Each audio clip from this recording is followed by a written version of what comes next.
just to kind of say it out loud, I suppose ROAS is obviously quite a familiar term for everybody listening to this. MER, marketing efficiency ratio, MER, whatever you want to call it, that's your net sales divided by your total marketing budget.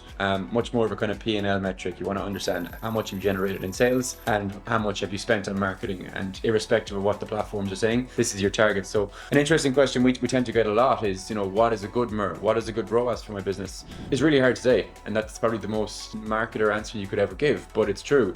Depending on your underlying margin infrastructure, depending on your business goals, depending on your cash flow position, that's a really, really different conversation. If you're a business that, for instance, has 30% gross profits, you will need a much higher return on every euro, dollar, pound, whatever it is spent to even break even versus a brand that maybe has a 70-80% gross margin. That being said, and as an extension of that, if you have a really high operating expense burden to cover, your break-even marketing, your break-even ROAS target is going to need to be much, much higher. So I can't really say a blanket number here because it's really contextual to your underlying gross margin, how much cost the business have to cover, and also what your business goals are. If you're a business that has raised a lot of money, you might be overly fixated on, maximizing efficiency in the early years. You might be focused on just the primary North Star metric for us, just driving new customer acquisition, and maybe that's going to be a very different strategy for you.